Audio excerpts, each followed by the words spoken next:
ஓம் சாந்தி. பாபாவனுடைய முரளி நம்மளை டெய்லி தினமும் நம்மளை அலங்காரம் பண்ணுது. அழகழகான பிரேரணைகள் நமக்கு கொடுக்குது. ஒவ்வொரு முரளியும் ஒவ்வொரு விதமான பிரேரணைகளை நமக்கு கொடுக்குது. அந்த எல்லா சோர்ஸ் மூலமாகவும் அதை வாணி மூலமாக நமக்கு பாபா கைட் பண்ணுறாரு. ஞானம் அதனால் கொடுக்குறாரு. சக்திகளையும் பாபா அதன் கூடவே கொடுக்குறாரு. இன்றைக்கி நம்ம சண்டே முரளியை பற்றி டிஸ்கஸ் பண்ணலாம்.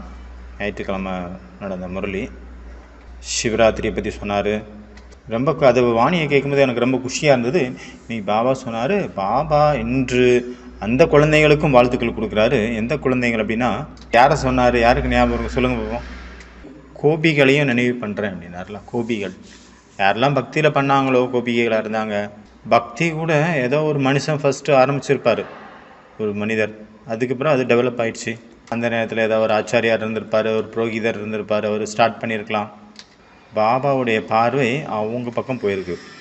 சிவராத்திரியை தொடங்கி வச்சது யார்? அந்த ஒரு ஆத்மா கூட வாழ்த்துக்கு பாத்திரமானவர். இதே போல் பாரதத்தில் பலவிதமான விஷயங்கள், பலவிதமான தர்மங்கள் யாரெல்லாம் ஸ்தாபனை பண்ணியிருந்தாங்களோ அது யாராக இருந்திருக்கும்? இந்த விஷயம் எல்லாம், இந்த மாதிரி விஷயம்லாம் ஆரம்பிச்சு விட்டது யாராக இருக்கும்? பக்தியில் சொல்லுங்கள் பார்ப்போம். யாராக இருக்கும் இந்த விஷயத்தை தொடங்கி விட்டது?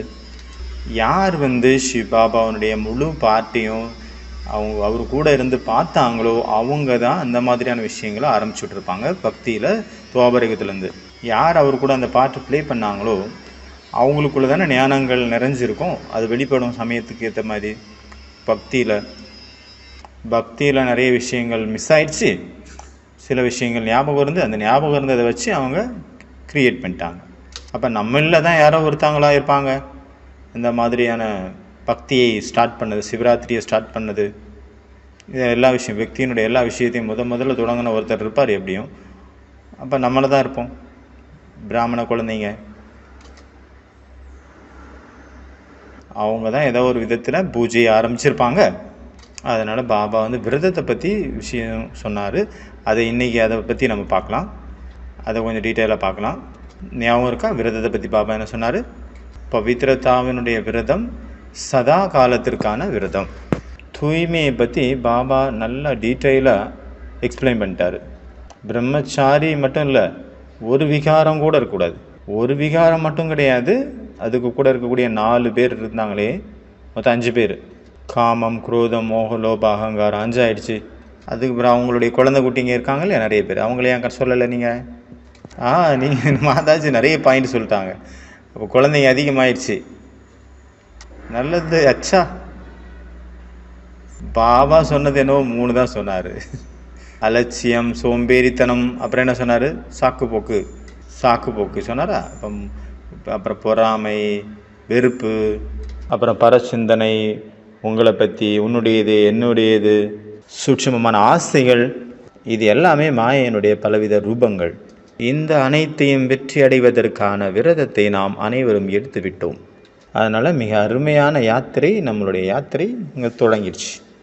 எனக்கு ஒரு விஷயம் ஞாபகம் வந்து திடீர்னு இன்றைக்கி ஒரு 4-5 பேர் கீழே சாந்திவன்லேருந்து என்னை மீட் பண்ணுறதுக்காக வந்தாங்க. ஒரு சிஸ்டரும் இருந்தாங்க, அதில் ஒரு கன்னியா. நான் கேட்டேன், எங்கேருந்து வந்திருக்கீங்க? சென்ட்ரு இன்சார்ஜா அப்படின்னு கேட்டேன். அது கன்னியா தான், ஆனால் டீச்சர் மாதிரி இருந்தாங்க பார்க்குறதுக்கு. இல்லை அவங்க சொன்னாங்க, நான் கீதா பாடசாலை நடத்திட்டுருக்கேன் அப்படின்னாங்க. அப்போ எனக்கு தோணுச்சு, நீங்கள் அப்போ மாதாஜியா அப்படின்னு. அவங்க அப்புறம் தான் புரிஞ்சுது. அவங்க 2 பேர் யுகல், மேரீடு. அவங்க 2 பேரும் சேர்ந்து கீதா பாடசாலை நடத்திட்டுருக்காங்க. நான் கேட்டேன், எத்தனை பிரதர்ஸ் சிஸ்டர்ஸ் கிளாஸுக்கு வராங்க? அவங்க சொன்னாங்க 75 பேர் வராங்களாம் கீதா பாடசாலை. எங்கப்பா, சென்டர்லேயே வர மாட்டேங்கிறாங்க.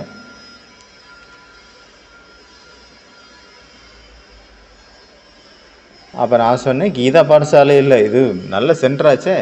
இன்னும் சென்டர்கள்லேயே இவ்வளோ வரமாட்டாங்க. இது 4 சென்டருக்கு சமம், 5 சென்டருக்கு சமம். அவங்க சொன்னாங்க, அதுலேயும் அதிகமாக பார்த்தீங்கன்னா யுகல்ஸ் தான் அதிகமாக இருக்காங்க. கணவன் மனைவி 2 பேர் சேர்ந்து எல்லாருமே தூய்மையை கடைபிடிச்சிட்ருக்காங்க, பிரம்மச்சரிய விரதத்தை. பாருங்கள், நான் யோசிக்க ஆரம்பித்தேன். பாபாவுடைய ஒரு விஷயம் எனக்கு நினைவு வந்துருச்சு.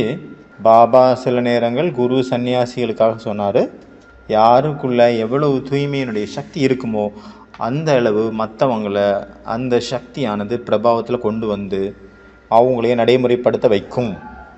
யார் நல்ல குருவோ அவங்களுக்கு நிறைய சிஷ்யர்கள் இருப்பாங்க. அதே போல் தான் நமக்கும் இந்த விஷயம் மேட்ச் ஆகுது.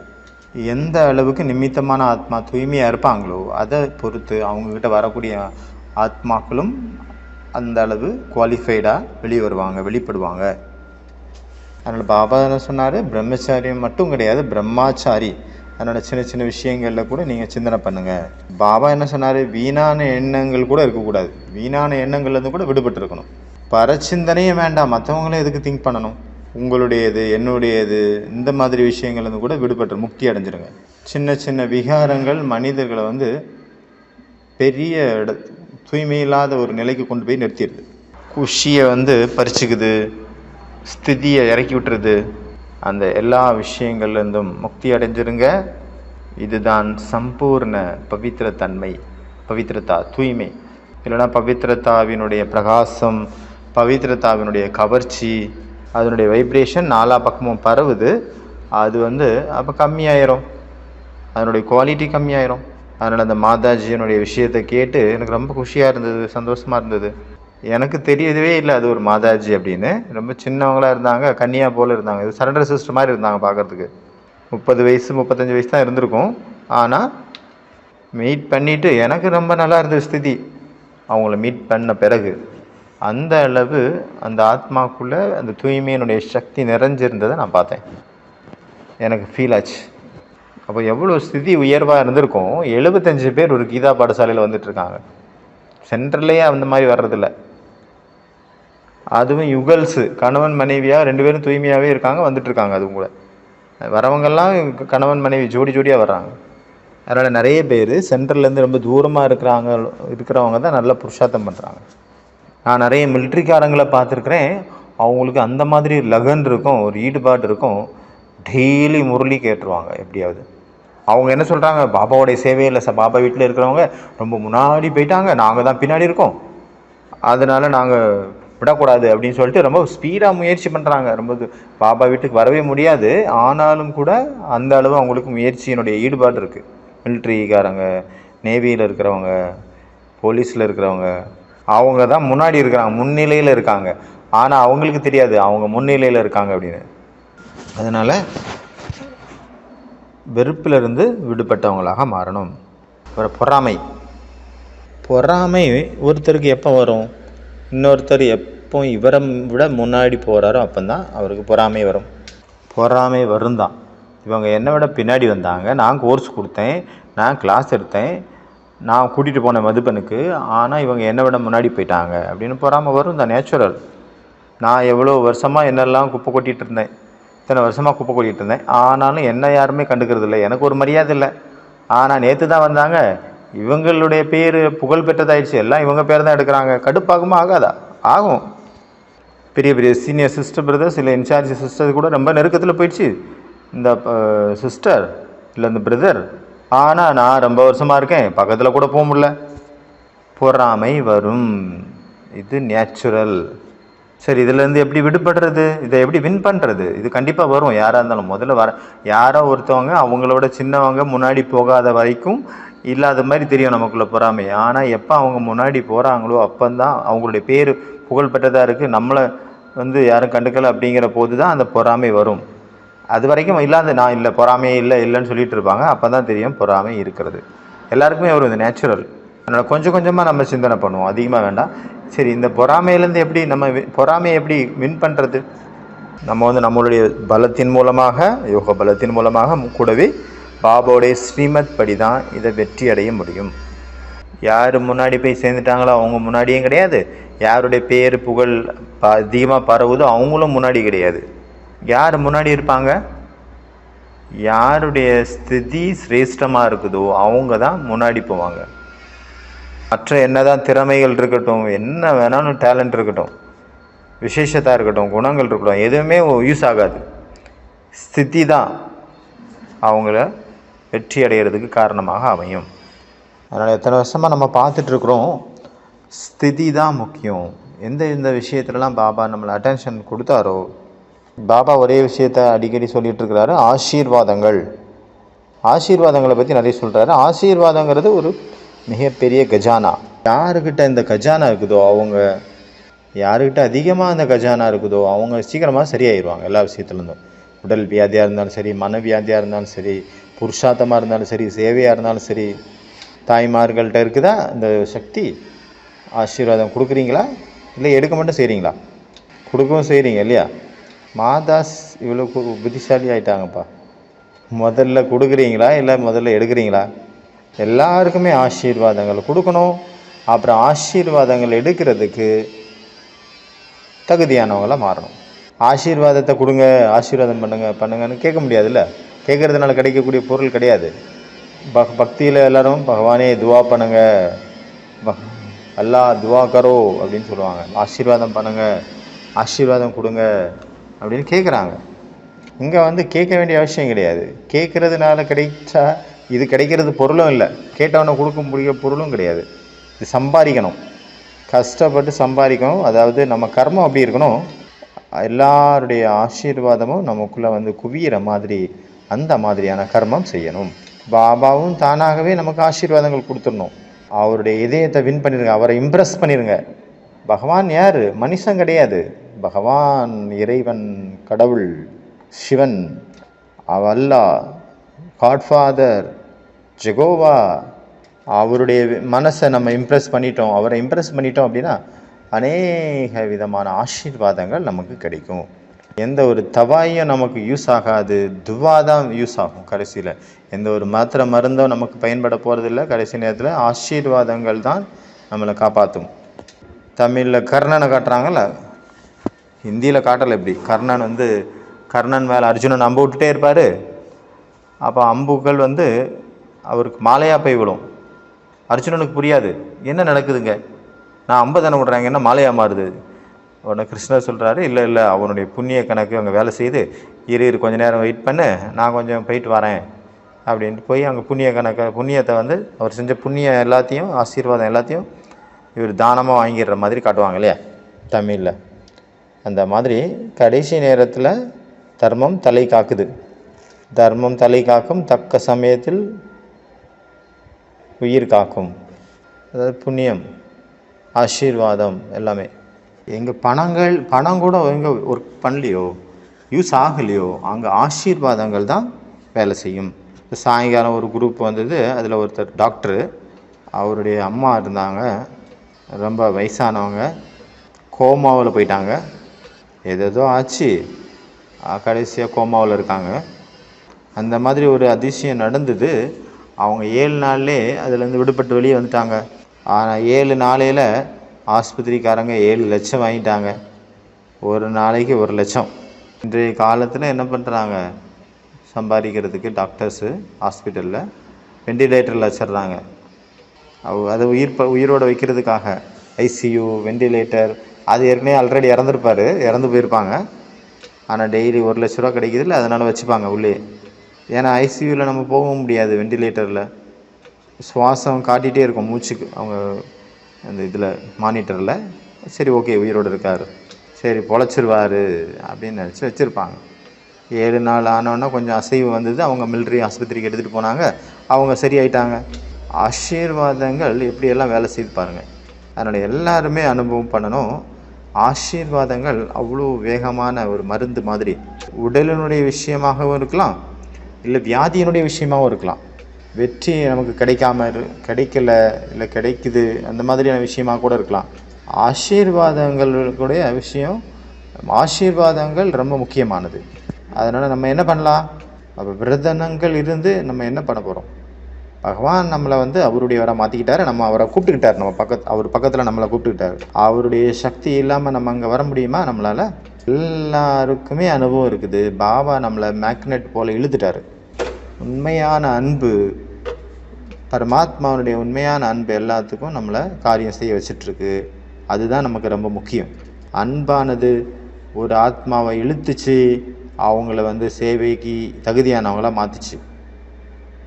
பாபா வந்து முந்தா நாள் ஒரு வாணியில் சொல்லிட்டு இருந்தார், நம்மளுடைய புருஷார்த்தத்துக்கு ரொம்ப ஆழமான பாயிண்ட். அந்த பாயிண்ட், நீங்கள் தனியானவர் அல்ல, உங்களுடன் இருப்பது யார்?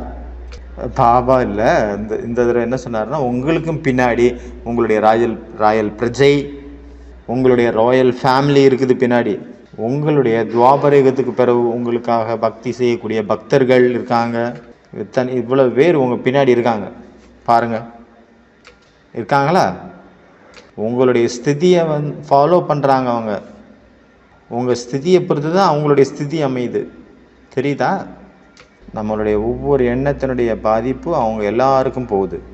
அதனால் நம்ம தபஸ்யா பண்ணுறோம் அப்படின்னா, நமக்கு யாருக்கு எந்த அளவு நல்ல தபஸ்யா இருக்குமோ அந்த தபஸ்யாவினுடைய பிரபாவம், அந்த தபஸ்யாவினுடைய பலன் முழு பரிவாரத்துக்கும் கிடைக்கும்.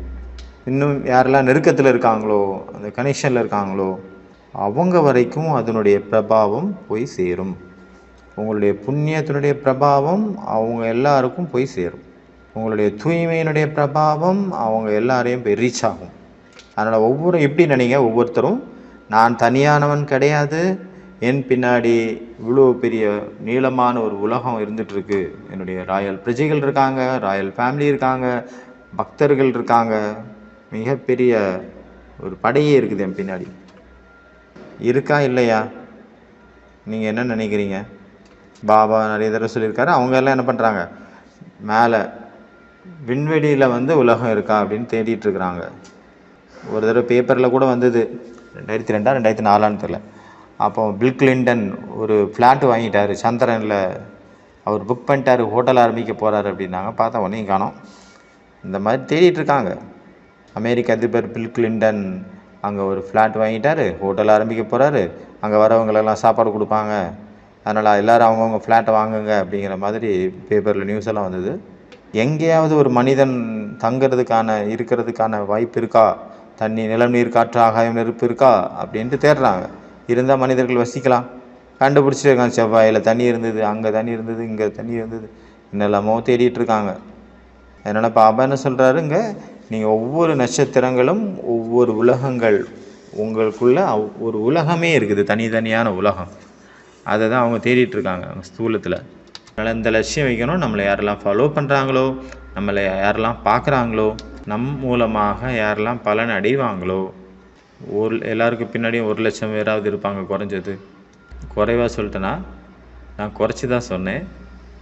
நிறைய பேர் இருக்காங்க, இதை விட அதிகமாக இருக்காங்க. நான் குறைவாக சொன்னேங்க, மன்னிச்சுக்கோங்க. பாபா முரளியில் சிம்பிளாக ஒரு ஆழமான விஷயம் சொன்னார், அதை புரிஞ்சுக்கோங்க. இந்த முரளிலையும், இன்னைக்குள்ள முரளிலையும் இருந்தது, நிறைய பாயிண்ட்ஸ் வந்துட்டு தான் இருக்குது ஒவ்வொரு முரளிலையும்.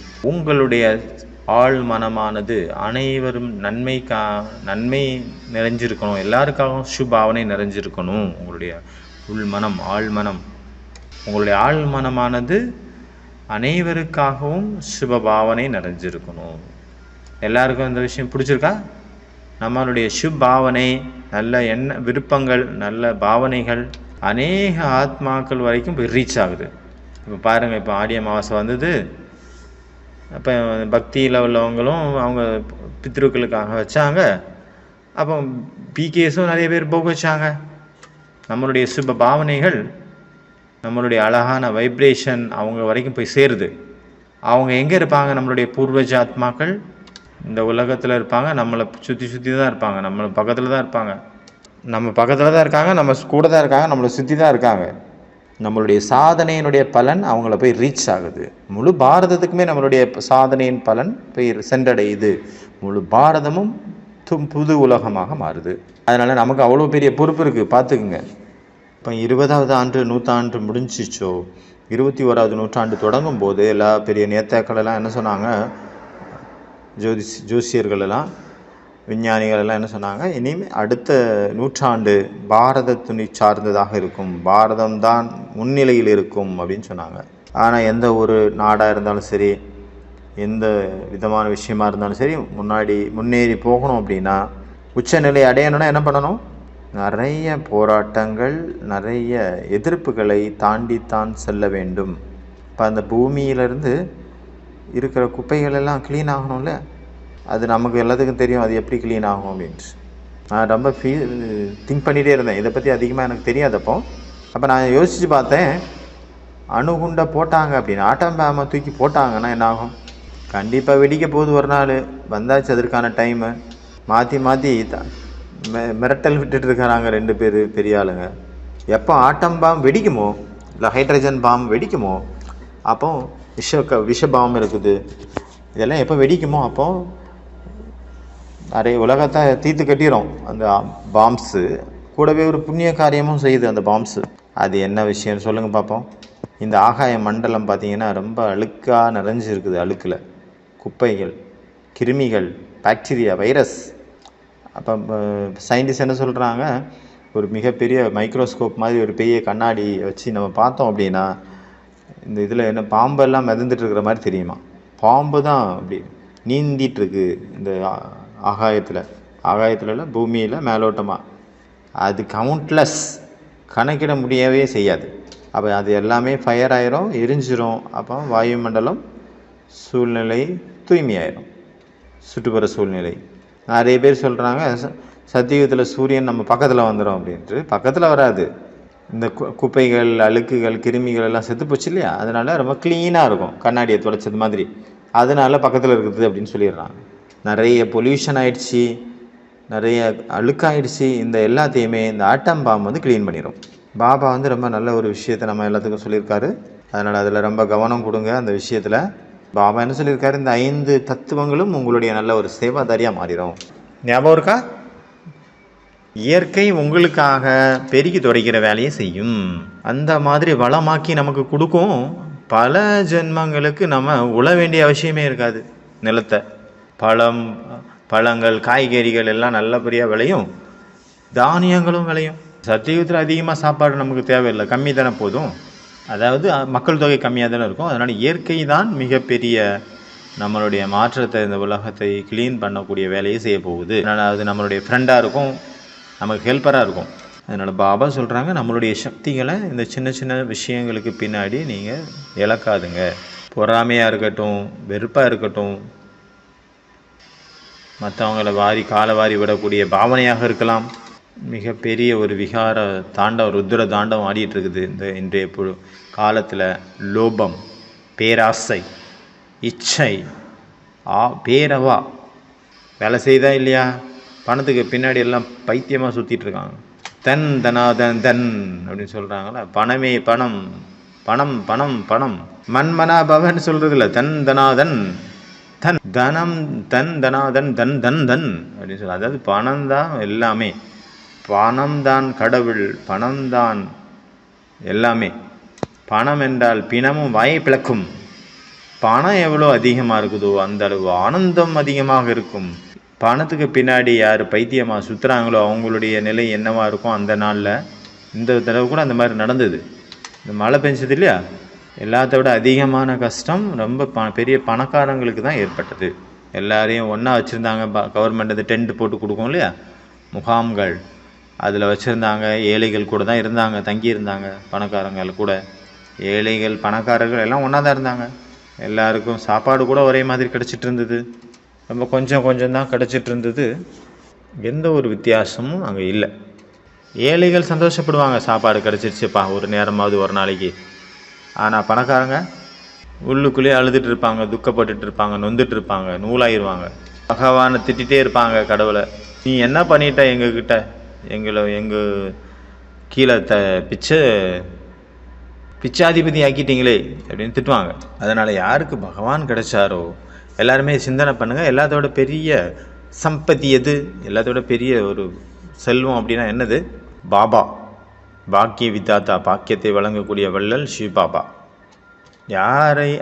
அவர் யார் அடைஞ்சிட்டாங்களோ அப்போ அவங்க விலை மதிப்பில்லாத பணத்து காசுக்கு பின்னாடி போக மாட்டாங்க. ஒருவேளை அப்படி தான் அந்த செல்வங்கள் பின்னாடி தான் 24 மணி நேரம் இருக்காங்க அப்படின்னா அது மிகப்பெரிய ஒரு தவறான செயலாக கூட இருக்கலாம். பாபா கிடைச்ச பிறகு கூட இது செல்வம் பணம் கிடையாது. புண்ணிய கர்மம் என்னது? புண்ணிய கர்மம், ஆசீர்வாதம், இதுதான் வேலை செய்யும்.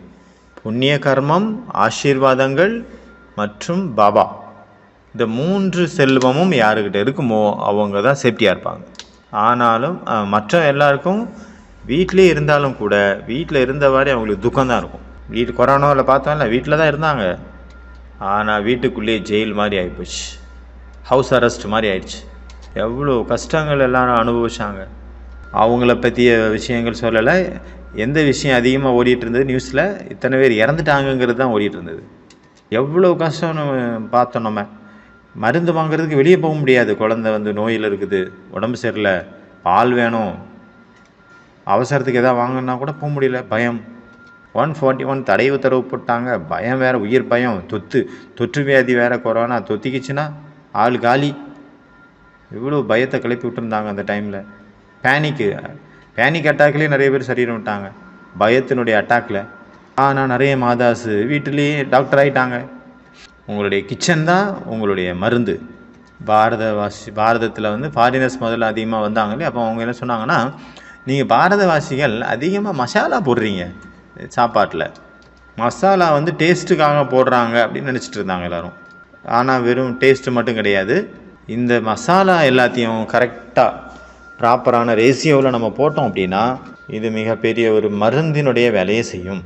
சீரகம் தாளிக்கிறதுக்காக போடுறாங்க, அது கூட மிகப்பெரிய மருந்து. அப்புறம் சோம்பு, மல்லி, தனியா, அது ஒரு மருந்து. பெருங்காயம், அது ஒரு மருந்து. என்னெல்லாம் மசாலா நம்ம போடுறோமோ எல்லாமே, மிளகா கூட நிறைய விஷயத்தில் அது நல்ல விஷயமாக இருக்குது, நல்ல யூஸ் ஆகுது. ஓவராக போட்டால் அது நஷ்டம்தான், ஆனால் அளவாக இருக்கும்போது. அதனால் மாதாஸ் தாய்மார்கள் மீண்டும் தங்களுடைய கிச்சனை மருத்துவமனையாக மாற்ற வேண்டும். ஏதாவது ஆச்சு, மசாலா டப்பாவை திறந்தீங்க, கலக்கி கொடுத்தீங்க, சரியாகி போச்சு. டாக்டர்கள் 50 வருஷத்துக்கு முன்னாடி டாக்டர்கள் இல்லாத போது மாதாஸ் தான் இந்த மாதிரி வேலைகளை செஞ்சுட்டு இருந்தாங்க. பாட்டி வைத்தியம் அப்படிலாம் சொல்கிறாங்க இல்லையா? டாக்டர்கள் கம்மியாக இருக்கும்போது நோயும் கம்மியாக இருந்தது, அளவாக தான் இருந்தது. டாக்டர்கள் எப்போ அதிகமானாங்களோ அவங்களுக்காக நோய்கள் படைக்கப்பட்டது மாதிரி ஆகிப்போச்சு.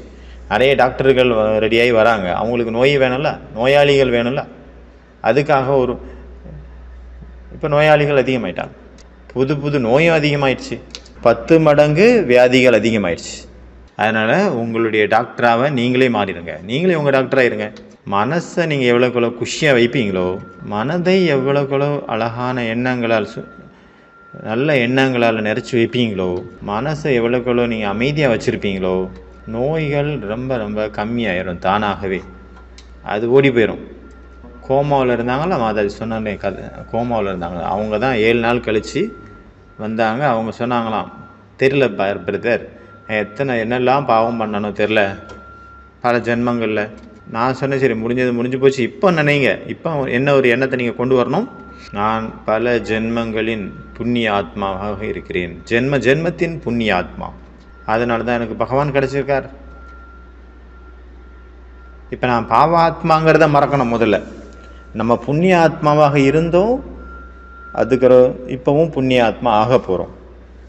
ஒவ்வொரு கல்பத்திலையும் நம்ம அரை கல்பம் புண்ணிய ஆத்மாவாகத்தான் இருப்போம். அந்த விழிப்புணர்வு கொண்டு வரணும். கரெக்டு தானே? நான் சொன்னது கரெக்டு தானே? அதனால் நெகட்டிவ் எண்ணங்கள் கொண்டு வராதுங்க. பேராசையில் தடிக்கு விழுந்துடாதுங்க. இது வேணும், அது வேணும். எங்கே இதெல்லாம் இருக்குதோ அப்போ முதல் நஷ்டம் என்ன ஆகும்? யாருடைய மனசில் பேராசை அதிகமாக இருக்குமோ, பாபா முந்தா நாள் சொன்னார், ஏதாவது உங்களுக்கு வேணுமா பாபாட்ட சொல்லுங்கள். பாபா உட்காந்துருக்கேன்ல, எதுக்கு உட்காந்துருக்கேன்? கொடுக்குறதுக்கு தானே உட்காந்துருக்கேன். குழந்தைங்களுக்கு என்ன வேணுமோ என்கிட்ட கேளுங்க. யாரோ ஒருத்தர் போனார் பாபா கிட்ட போய் சொன்னார், பாபா எனக்கு லண்டனுடைய அந்த பூட்ஸ் வேணும், அந்த ஷூ வேணும் அப்படின்னு. இப்போ இன்றைக்கி சொன்னாரா இல்லை நேத்தா? அந்த டைமில் யாரோ ஒருத்தவங்களுடைய அவங்க சொந்தக்காரங்க ஃபாரினில் இருந்திருப்பாங்க. சிந்திகள் நிறைய பேர் ஃபாரினில் இருந்தாங்க அந்த டைமில். அப்புறம் குஜராத்காரங்க எல்லாம் போக ஆரம்பித்தாங்க, அப்புறம் பஞ்சாப்காரங்க போக ஆரம்பித்தாங்க, அப்புறம் கர்நாடகாக்காரங்க போக ஆரம்பித்தாங்க. அப்போ அவங்க சொல்லுவாங்களாமா, இப்படியெல்லாம் இருக்குது அப்படின்ட்டு. ஏன்னா அங்கே இந்த பூட்ஸ் போடணும், ஏன்னா குளிர் பிரதேசங்கிறனால எனக்கு அது வேணும் பாபான்னு ஒருத்தர் கேட்டிருக்காரு. அது பாபா அப்புறம் சொன்னாரா, நீ நல்ல ஒரு அழகான செப்பல் வாங்கிட்ட, சரி ஒரு பூட் வாங்கிட்ட, ஷூ வாங்கிட்ட, ரொம்ப காஸ்ட்லியானது, அழகானது. அப்போ உன்னுடைய அட்டென்ஷன் அந்த செருப்பு மேலே இருக்குமா இல்லை பாபா மேலே இருக்குமா? அதில் காயிடக்கூடாது, யாரும் தூக்கிடக்கூடாது. என் செருப்பு நான் புதுசாக அழகாக போட்டிருக்கேன், ஃபாரின்லேருந்து பிராண்டடு இம்போர்ட்டு, அதை யாருமே பார்த்து ஒன்றும் சொல்ல மாட்டேங்கிறாங்களே, யாருமே கண்டுக்க மாட்டேங்கிறாங்க. நான் போட்டிருக்கேன் அப்படின்னு கிடையாது, மற்றவங்களுக்கு இது எப்படி இருக்குது, மற்றவங்களை அட்ராக்ட் பண்ணுதா, அந்த ஒரு கண்ணோட்டத்தில் இருக்காங்க நிறைய குழந்தைங்க. அதனால் பேராசையினால் என்ன ஆகுது, புத்தி அலையுது. எந்த அளவுக்கு அதிகமான ஆசைகள் இருக்குமோ அந்த அளவுக்கு மனம் புத்தி ரெண்டுமே அலையும். அதனால் யாருக்கு சங்கமேகத்தில் பாபாவுடைய பரம சுகத்தை அடையணுமோ பாபாக்கிட்ட இருந்து, அவங்க தங்களுடைய ஆசைகளை குறைச்சிக்கணும். எல்லோரும் ரெடியாக இருக்கீங்களா? உங்களை ஆசைகளை குறைச்சிக்கிறதுக்கு ரெடியா? இச்சைகள் எவ்வளவு அதிகமாகுமோ அந்த அளவு ஸ்திதி உங்களை நோக்கி வருவது உங்களை விட்டு போய்விடும். கர்மேந்திரியங்களுடைய ரசனை நமக்கு அதிகமாக இழுக்குது அப்படின்னா அதிகமாக ஒரே ஒரு பாபாவனுடைய ரசனை இல்லாமல் போயிடும். எல்லாமே பாபாவுடையது அப்படிங்கிற உணர்வு இருக்கும்போது அங்கே நமக்கு உங்களுடைய புத்தி எங்கேயுமே மாட்டாது.